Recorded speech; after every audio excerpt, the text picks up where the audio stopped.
ಒಂದು ಕಂಪನಿ ತನ್ನ ಪ್ರಾಡಕ್ಟ್ ಅನ್ನ ಫ್ರೀ ಆಗಿ ಕೊಡ್ತು. ಎಲ್ಲರಿಗೂ ಒಂದೇ ಪ್ರಶ್ನೆ, ಫ್ರೀ ಆಗಿ ಕೊಟ್ರೆ ಹಣ ಹೇಗ್ ಬರುತ್ತೆ ಅಂತ. ಆದರೆ ಕೆಲವು ವರ್ಷಗಳ ನಂತರ ಅದೇ ಕಂಪನಿ ಭಾರತದ ಟೆಲಿಕಾಂ ಕ್ಷೇತ್ರದ ದಿಕ್ಕನ್ನೇ ಚೇಂಜ್ ಮಾಡ್ತು. ಆ ಕಂಪನಿ ಜಿಯೋ. ಅವರ game changing strategy free first, revenue next. ನಮಸ್ಕಾರ, ನೀವು ನೋಡ್ತಾ ಇದ್ದೀರಾ ಸುಮನ್ ಟಿವಿ ಬಿಸ್ನೆಸ್. ನಾನು ನಿಮ್ಮ ಮಹೇಶ್ ಎಂ ದಂಡು. ಜಿಯೋ ಮಾರ್ಕೆಟ್ಗೆ ಬಂದಾಗ ಎಲ್ಲರೂ ಸಿಮ್ ಮಾಡ್ತಾ ಇದ್ರು, ಡೇಟಾ ಮಾಡ್ತಾ ಇದ್ರು, ಕಾಲ್ಗಳಿಗೆ ಹಣ ಪಡಿತಾ ಇದ್ರು. ಆದರೆ ಜಿಯೋ ಸಂಪೂರ್ಣ ಡಿಫ್ರೆಂಟ್ ಆಗಿ ಯೋಚನೆ ಮಾಡ್ತು.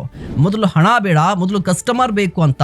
ಅದಕ್ಕಾಗಿಯೇ ಉಚಿತ ಸಿಮ್, ಉಚಿತ ವಾಯ್ಸ್ ಕಾಲ್, ಉಚಿತ 4G ಡೇಟಾ. ಪರಿಣಾಮ ಲಕ್ಷಾಂತರಗಳಲ್ಲಿ ಅಲ್ಲ, ಕೋಟ್ಯಾಂತರ ಜನರು ಜಿಯೋಗೆ ಬಂದ್ರು. ಒಮ್ಮೆ ಜಿಯೋ ಬಳಸುವ ಅಭ್ಯಾಸ ಬೆಳೆದ ನಂತರ ಜನ ಅದೇ ನೆಟ್ವರ್ಕ್ನಲ್ಲಿ ಮುಂದುವರೆದ್ರು. ಆ ನಂತರ recharge planning, OTT service, fibre, business solutions, ಹೀಗೆ ಒಂದೊಂದು ಸೇವೆಗಳ ಮೂಲಕ ಆದಾಯ ಬರಲು ಶುರುವಾಯಿತು.